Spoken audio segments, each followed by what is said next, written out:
Welcome everybody, welcome to the Fairmede Hilltop Neighborhood Council meeting. I want to thank you all for coming. I know it's cold and, just terrible out there, but I want to thank everybody for coming.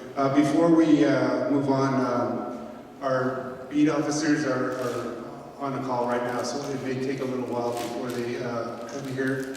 But I'd like to start out by doing the Pledge of Allegiance. If you all join me. I pledge allegiance to the flag of the United States of America and to the republic for which it stands, one nation, under God, indivisible, with liberty and justice for all. So tonight we have, we're supposed to have our beat officer, and we have Fire Marshal Dante Wiley, one of our favorites. And it is November 12th, and it's 12 after 7. So I wanted to let everybody know our police chief is retiring, and so she will be retiring in June. So we're gonna miss her sorely. She has set the bar very high. Tomorrow, the city manager has called a few of us in to interview our possibly new police chief. The only one you may know that's running would be Assistant Police Chief Simmons. So we'll wish him luck and see what our new police chief looks like.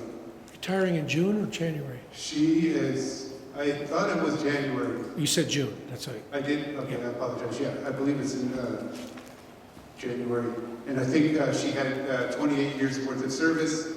We're also going to be losing Lieutenant Donovan Decius. He had 24 years of service with RBD and 5 with Mountain Camp. So it will be sorely missed, and hopefully we can start hiring some more police officers. That being said, our next meeting will be in January, but for those of you that aren't aware, we're on a new type of election system. It's primary, so people will be running, and I believe it's in June when we vote for them, and then the top vote getters will move on to November. So I think there's 5 people right now that have announced that they're running for mayor, and out of those 5, only 2 will move on to November. So I would like to have a forum up here. I still have to figure out whether we want to have it with the 5 candidates or after the 2 are announced and they move on. So, as I said earlier, we have Fire Marshal Dante Wiley, and I don't know if you'd like to come up and talk about fire. Of course, of course. So we have good stuff here. Here we go. Good evening, good evening. Thank you very much for having me once again. As Arnold stated earlier, my name is Dante Wiley. I am the Fire Marshal for the City of Richmond Fire Department. I was promoted in March of this year, so I've been in this position for about 8 months at this time. I've been with the department 13 years overall. I served as a firefighter and promoted to the rank of Fire Inspector 1, and then Fire Inspector 2, and now Fire Marshal. So thank you very much for having me. I'll go over a couple quick safety points, especially now around turkey time, because obviously we know this is a time when we have a lot of fires, house fires, excuse me. And before I start, I want to let everybody know that in the city of Richmond, Richmond Fire Department has partnered with the American Red Cross, okay? I have a sign-up sheet over there, and also if you are computer savvy, you can go on the city's website through the fire department, and you can sign up for a free smoke alarm installation. All you have to do is input your name and address and phone number. Our administrative staff will contact you, and they will give you, and they'll set up a time. These are done on Wednesdays and Saturdays, twice a month. Okay, and if you don't live in Richmond, you can still sign up, and we'll get that information out to the Red Cross, and they'll have whoever operates within the area that you live will do the same thing. Okay. So before we talk about anything, I want to talk about this. This fire extinguisher, we'll go over kind of basic parts and pieces, and then we'll go over what we call a pass training, okay? Everybody wants to pass their fire extinguisher training. So, kind of basic pieces, we have the gauge right here, we have the nozzle, we have the handle, and we have a pin right here, okay? Now, put this down. No, nothing, don't mind me. All right. So, now I said pass training, correct? P-A-S-S. So, the P stands for pull the pin, okay? So if this was an incident or something was on fire, we would pull this pin, okay? The A stands for aim. You're gonna aim the nozzle. You're gonna aim the nozzle at the base of the fire, whatever's on fire, okay? The first S stands for squeeze. You're gonna squeeze this handle, okay? And then the last S is for sweep. You're gonna sweep left to right, right to left, however you feel comfortable. Understood? Now what happens is you have to remember that this is a standard size. This is a class 2A 10BC fire extinguisher. It weighs around 5 pounds, okay? This here should be able to, this will only have about 10 to 15 seconds of extinguishing element inside of it, okay? So the biggest thing and the most important thing is that you always want to make sure that you are in between whatever's on fire and an exit, okay? Because obviously the last thing we want you to do is to attempt to put out a fire and now you're trapped in the location. If you're able to, obviously call 911 first, let the professionals come in here and handle it. We have a bunch of young, ready men and women who are ready to come in and rescue and put out the fire, all right? If you are able to use this, or excuse me, if you have one of these in your home, you want to make sure that it's serviced annually. This right here is a Title 19 sticker, or placard, excuse me, and this has to be serviced every year, all right? Whoever comes by, they have a company right here in Richmond called International Fire. They do this all day, every day, and they'll come in and they'll stamp this, and they'll stamp for the date, the date, the month, and the year, okay? Every month, you can look at this and do what we call a physical check, okay? And the physical check is just verifying that the needle that's in the center is pressurized. If it's in the green section, and I'll walk around real quick. If it's in the green section,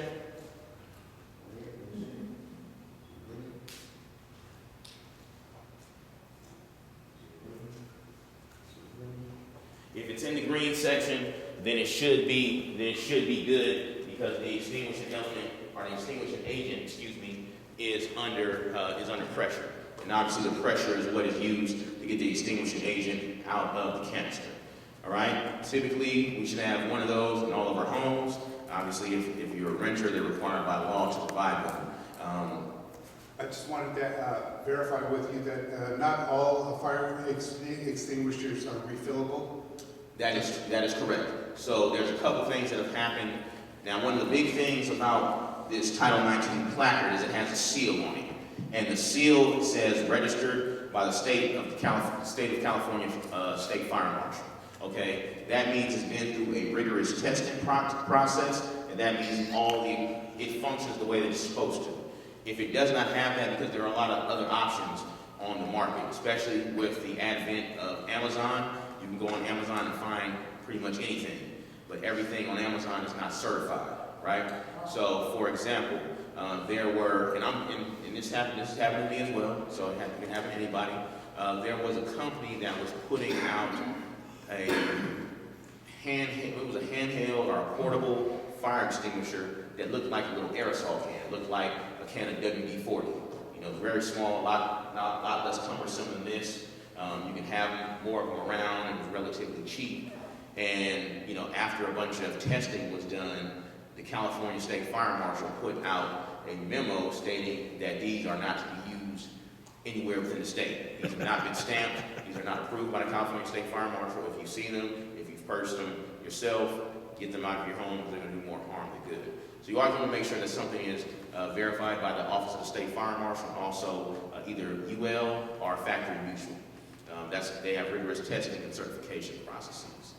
So, yes, ma'am. There's a small white one that I purchased from Costco. Yes, ma'am. And I haven't had a chance to really look at it. Okay. Hopefully I won't have to use it. typically the white cylinder select means that it's supposed to be for marine application. So you'll typically see those on boats and things like that. Will it still work on Class A and B fire? Potentially, yes.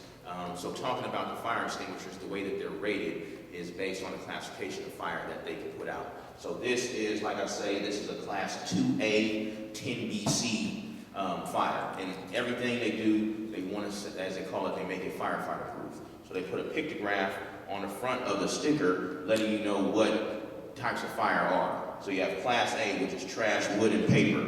You have Class B, which is combustible liquids. And then you have Class C, which is electrical.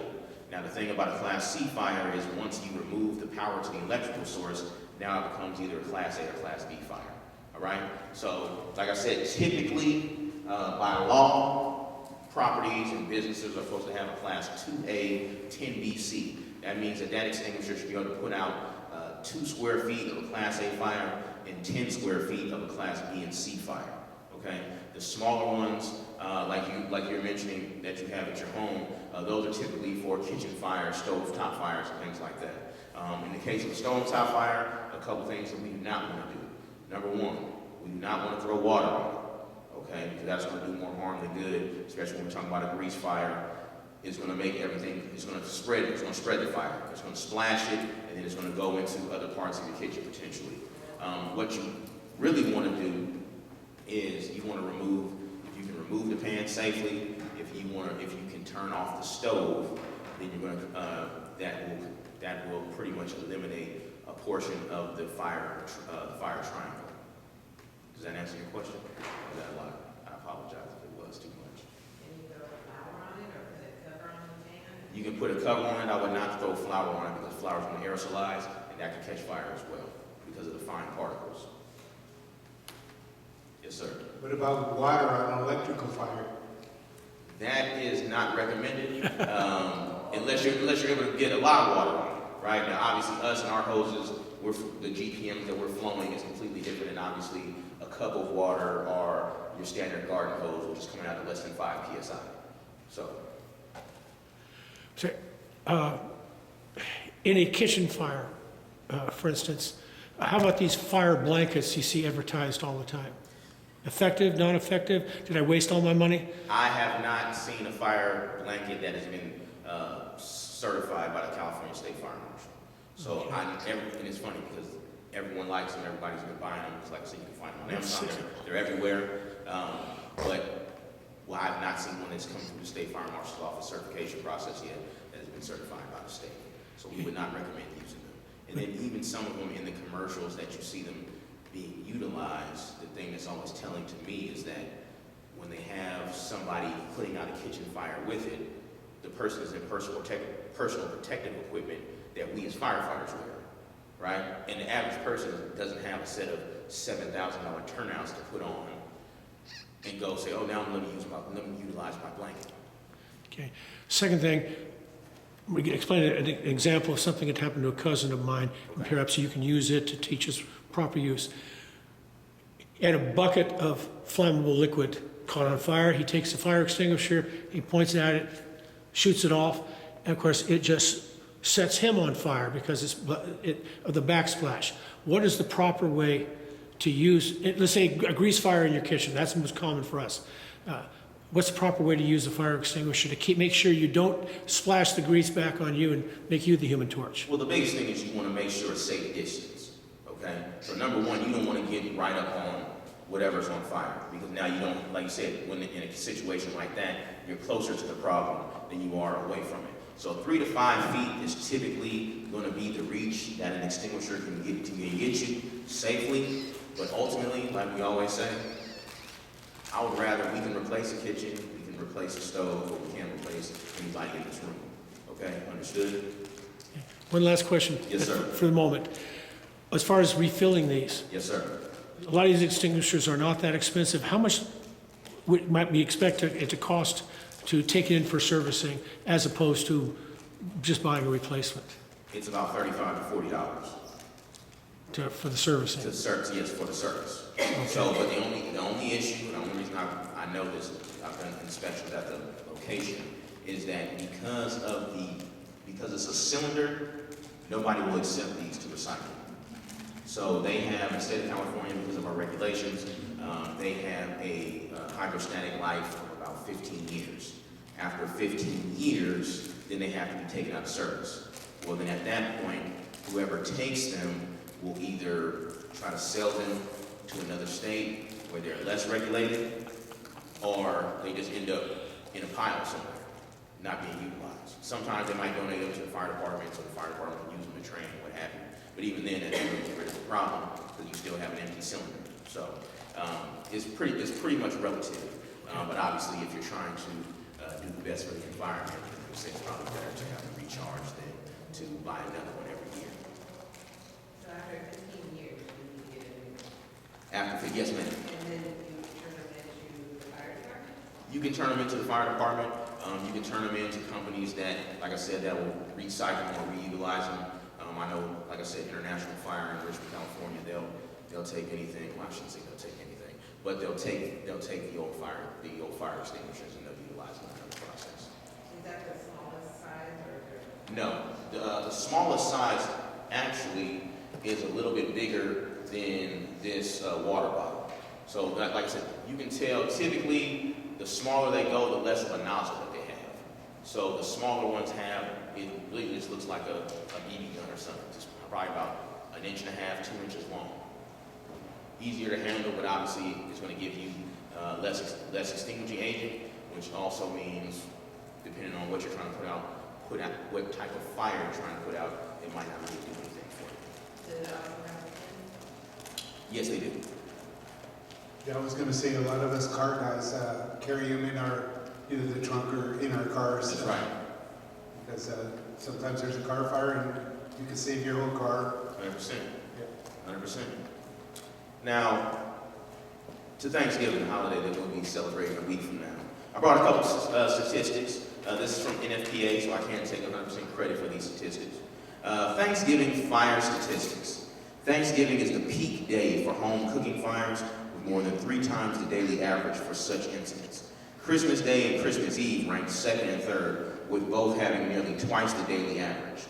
Unattended cooking was by far the leading contributing factor in cooking fires and fire deaths. Cooking causes approximately 52% of all reported home fires, and nearly 2 of every 36% home fire injuries. And it is a leading cause of home fire deaths at 16%. On Thanksgiving Day alone, an estimated 1,446 home cooking fires were reported to U.S. fire departments in 2023, reflecting a 388% of the daily average. Structure fires occurring on Thanksgiving Day, 8% are due to cooking. Those cooking fires account for 40% of the civilian injuries sustained in structure fires that occurred on Thanksgiving. These are annual estimates for the period 2019 through 2023. No civilian deaths had occurred in cooking fires on Thanksgiving during these years. And just some safety tips regarding Thanksgiving. Stay in the kitchen when you are cooking on the stove top so you can keep an eye on the food. Stay in the home when cooking your turkey and check on it frequently. Keep children away from the stove. The stove will be hot and kids should stay 3 feet away. Make sure kids stay away from hot food and liquids. The steam or splash from vegetables, gravy, or coffee can cause serious burns. Keep knives out of reach of children.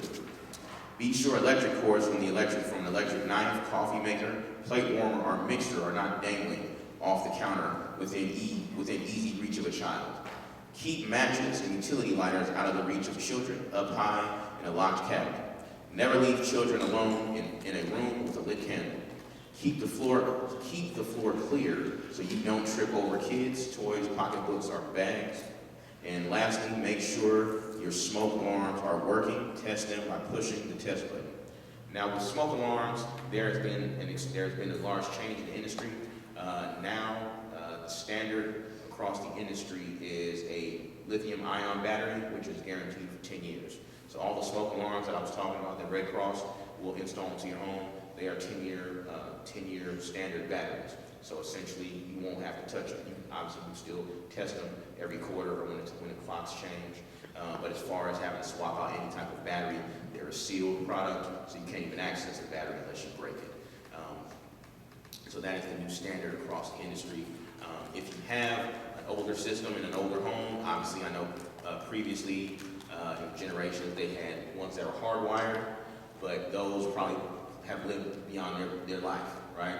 If I were you, I would suggest taking advantage of our program and having these installed in your house. It also comes with kind of a free home assessment from the fire department. So fire department personnel is the ones who come to your home. They have you fill out some paperwork for documentation and go over possible exit strategies, exit drills in your home, and then also kind of will also educate you on smoke alarm placement and where they need to be in your home. Typically, the rule of thumb is you need to have one in every dwelling space or bedroom, and then also a common area. So, yes, sir. A couple of pieces of advice. You mentioned the lifetime of the battery. If you've got a label maker, put a sticker on the outside edge of when you installed it. Yes, it's sir. a good reminder. We don't pay attention. Did I put that in 5 years ago? Was that 8 years ago? We don't know. But I also learned this the hard way when I had to outfit my whole house to satisfy the building inspector. You don't put a smoke alarm in your bathroom or even in the hallway right outside, because the steam will mess it up, and at all the wrong times in the morning, 3 o'clock, 4 o'clock in the morning, it'll start going off when nothing is wrong. It's just because of the steam. Yeah, because of the particles from the steam. Yeah. Yes, sir. Yeah, at one time, there was a big push for carbon monoxide Detectors? Yes, sir. Is that mandatory in new housing, or? They are, but what happens now is they are making, what do you call it, dual units. So a unit that is a smoke alarm and a carbon monoxide detector. What I recommend is to have one of those wall-mounted units that you can place, that you need to plug in or place closer to the ground, okay? Just because carbon monoxide is heavier than air. So obviously, if we have a standard residential home where your ceiling is 10 to 12 feet, by the time that fills up that room, you're already done. Well, as opposed to if it fills up the first 1.5 feet off the ground and that starts going out, you have a fighting chance. And then the fire department at one time had a program for seniors. Yes, sir. To come in and install them. Is that still something that they do, or? Yes, sir. We do all that through the Red Cross. So I left a sign-up sheet here on the desk with the young lady right there. Obviously, you have my number, Arno, so I can come after today, come pick it up or whenever you want me to. And then, like I said, our admin will go ahead and contact you and get everything scheduled. And then we'll be able to move forward. That's great. One last thing. Yes, sir. I have found that if you go to Costco, they sell the dual units as two of them in there for significantly less than you can pay for one unit at Ace Hardware. Understood. It's a really good deal at Costco. Okay. And it's the top of the line equipment. Okay, excellent. Now, I want to bring your attention to this document here. I think I handed it out to everybody. I'm extremely proud of this because this was created by one of our new inspectors. Her name is Alexis Reed, and she is the primary public educator within our division. We actually got her put together on March 1st of this year. She's been excelling greatly in her position as a public educator with the Richmond Fire Department. And these are some holiday home cooking safety tips. Obviously, check your alarms. Make sure smoke and carbon dioxide detectors are working properly before you start cooking. Cook safely indoors. Never use outdoor fryers or grills inside your home, garage, or near exterior walls. This is the big one. Thaw and dry foods completely. Ensure meats like turkey are fully thawed and patted dry before cooking or frying to prevent dangerous splatters. Keep children and pets away. Set up a no-go zone or of at least 3 feet around stoves, ovens, and fryers. Use back burners and turn handles inwards. Keep pot and pan handles turned away from the edge to avoid accidental spills. And then lastly, clean as you go. Wipe up grease and food spills regularly to reduce fire risk. So within our division, we have approximately, you have myself as a fire marshal, and we have 3 inspectors, 3 Inspector 2s and 1 Inspector 1 currently. We have, as I said, Inspector Reed, who is in charge of our public education program. So anything that you need to any type of group, she can take care of that. As far as the wildland urban interface, we created a new position within the division where we have an inspector who's assigned that is their main function. His name is Noah Brownlow, and he's been doing an amazing job setting up fire-wise communities within the city and also going out and doing home hazard assessments as far as defensive space inspection. So that's just some of the things that's been happening in the city of Richmond Fire Department right now. And I think that's all I got. Well, do we have any questions that we haven't asked yet? Yes, ma'am. I have a question. What is your name again? My name is Dante Wiley. This is not pertaining to what you're talking about, but it does pertain to fires. Okay. And I called you a couple of times several months ago. This is related to fire season in areas around communities that are threatening, where people, property owners, or people developers that own land, they become very weedy. There's a area hillside on Elpintel Drive Yes, ma'am. between Mr. Verde and the 80 East on-ramp. On the back side of the cemetery. Yes, ma'am. That hillside every year goes unattended. And that is a death trap. If that hill ever becomes ignited, because sometimes I see drivers smoking cigarettes, and the traffic coming through there, Yes, ma'am. if that hill catches fire, that's a big, big problem. What I don't understand, and not only did I call you, because I called several agencies or whatever trying to get to a fire person to address that area. Yes, ma'am. So I finally called abatement, Okay. code enforcement. I was given your name. Okay. So I called you twice. I left my name, phone number on your message service. You never returned my call. You called my desk? Or did you call? I was given your phone number. Okay. So I called and I left a message because you didn't answer. So I left a message saying who I was, the concern, and my phone number. And I think I asked if you could call me ASAP. Okay. I made 2 calls. After the second time, I just sort of gave up. So since you're here, Yes, ma'am. now that it's raining, Yes, ma'am. that hillside is probably no longer a threat.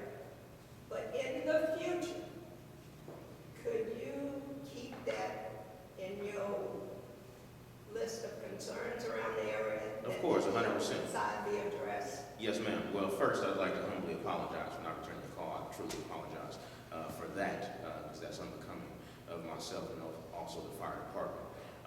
Number 2, I believe, I can't remember, I do not remember if it was from you or from somebody else, but I know we received complaints about that area yearly. And I know I sent at least 2 inspectors out there to document and send it, to create a report for us to send out to the property owner. So that doesn't excuse anything, but I know that as far as my responsibility is, as far as that's concerned, that was taken care of. But I do apologize for not getting back to you. Before you leave today, do you have any suggestions on what we might do to our property around our homes to better prepare in case there's a fire coming up? So there is a new thing. Now, this is only going to be legally for homes that are in very high fire severity zones. But obviously, anything that you do to fortify your home for safety, regardless of where you live, because conflagration can happen anywhere. There is something called home hardening, and that is all attached to what is known as Zone 0. Zone 0 is going to go into state law officially on January 1st, 2026. This was put through by Governor Newsom. And that is mainly pertains to the first 0 to 5 feet away from your property, okay? 0 to 5 feet, they want it cleared of all vegetation. They do not want anything physically touching your property. So if you touching your house. So if you store your garbage cans, they want those removed. It's also going to mean that you have to remove combustible fencing. So most people have wood fences or wood gates that connect to their house, that would have to be removed. If you have decking that is attached to your backyard typically, that would have to either be removed or swapped out with something like teaks, which is a fire-resistant plastic product, things like that. Obviously, hardscape, they like to go from any type of, they like all the vegetation removed and utilize things like decomposed granite, rocks, things like that. Not so much mulch, just because mulch can obviously burn. As I stated before, and thank you for bringing this up, last week, the city of Richmond was actually utilized for testing for a Zone 0 combustibility test that was led by some students, some PhDs from UC Berkeley, and former Fire Chief Dave Winker of Miranda Fire Department. So that was completed at our drill tower approximately 3 weeks ago. So I believe there should be a research paper connected to it that should come out sometime in the future. Were you saying that those new restrictions are only for the Zone 0 or for all of us? They are only for people who are located in the very high fire severity zone. Okay, the rest of us, though, You will get, they do not. our garbage cans are safe. Yes, sir. Okay. For the time being. It's great to pass these new regulations and laws up in Sacramento in the hallowed halls of our legislature, but then when you translate it back to our actual homes, I mean, even if I lived in a zone like that, because I want to protect it, I don't want my house burning up. But where am I supposed to put my garbage cans? If I can't, the city ordinance says I can't put them where I can actually see them from the street. Yes, sir. But we've only got 5 feet of space between our edge of our property line and our house. So where are we supposed to put those signs? You know, what are we supposed to use for our gates when you say we can't use wood anymore? I'm not saying you personally. I'm saying our legislators do that. It's just, where's the practical end of it? I don't have a solution on that. I'd have to do some research to find out what would be legal, what would be safe. It'd be a tough sell.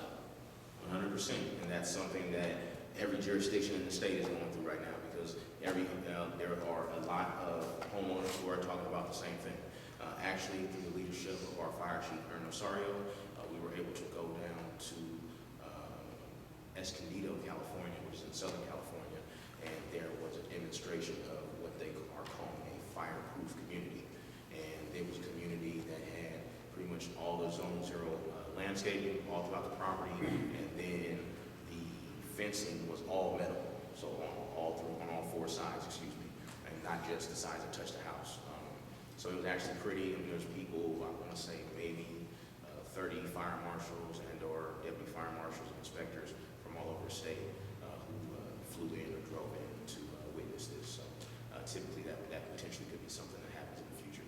And I know that some of our counterparts throughout the county are trying to kind of make that the standard for new communities and subdivisions that are built within our state.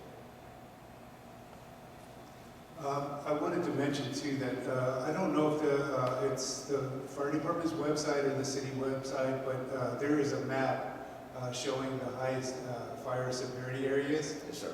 And as everybody here knows that there's been some issues with insurance being dropped. So I looked at it, and our neighborhood is not in that high fire area, but I know people have lost their insurance. So they had to scramble to find other carriers. So we're lucky in that respect. But I also wanted to touch on the fact that, I don't know if it was like 30 years ago, we had a family that was living in a van, and they used their hibachi to warm themselves inside the van, and they perished. So maybe you could say, talk about. Yeah, you never want to utilize any type of barbecue or grill inside the home. I know annually there's, especially around Christmas time, you typically end up being sad stories where you see somebody who is trying to heat the interior of their home with a barbecue charcoal grill or something like that. That's a big no, obviously, because you don't have the airflow. Typically, if you're probably trying to use that to heat the home, I'm sure all the windows and doors are closed, and obviously barbecue grills are, number one, designed to be utilized outside, and then number two, create a large amount of CO. And CO is also known colloquially as the silent killer, meaning that you don't smell it, you don't taste it, so you're just breathing and talking, and the next thing you know, you're down, right? Or you get dizzy, or you get a headache. That's number one. That's the first sign of our confusion of CO poisoning. So yeah, you definitely do not want to utilize anything like that. And really any heating element that utilizes charcoal or a grill, something like that inside. And I was wondering if you could talk about like Christmas trees, safety, and lights. I've got a friend of mine that's got lights from the 70s that he was offering me. You could probably put one of your hands up to those bulbs, but can you talk about it? Generally, anything that is a conduit for electricity, you want to make sure that it's maintained. Be it Christmas lights, be it an extension cord, things like that. A couple things. We also want to make sure that we use things for what they're appropriately designed to be used for. So there are certain extension cords that are not used for a certain level of draw, right? You're not going to typically connect your microwave to the extension cord, the cheap extension cord that you can get at the dollar store, right? Because of the gauge of the conduit inside. With that being said, how can I say this? With anything that draws or utilizes electricity, you want to make sure that the wiring is maintained. Everything has a shelf life, everything has a use life, especially in the case of Christmas lights. Typically, they're not stored properly, right? They come up when it's Christmas time, we wrap them around a tree, they're around a tree for 4 to 6 weeks, and then what do? We wrap them back up or ball them up, and then we throw them into a box or a bin or what have you, and we store them for the next 11 months.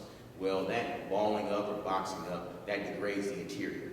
So, and then now you have a current running through it 11 months later. So at some point, you're shortening that life of the wiring within inside the Christmas lights. So I would always say, if you touch the lights, if you touch the line, or excuse me, the lights, and it's warm to your touch, it's probably time to get a new set.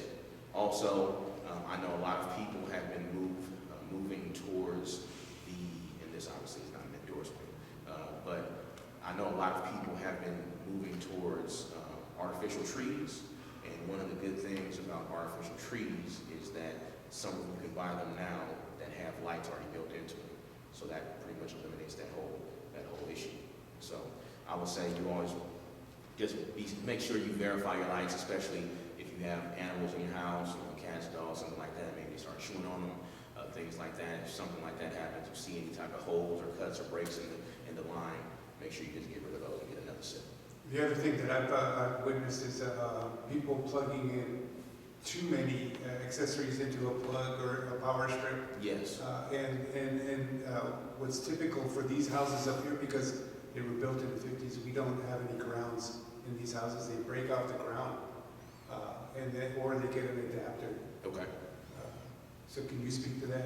Yes, well, electrical safety during this time of the year is very, very big, especially, like you said, in older homes. Typically, the electrical requirements or needs for everything that we have now, right? Everybody has most people have a cell phone, laptop, camera, anything that can be charged. So the house is really designed for that draw.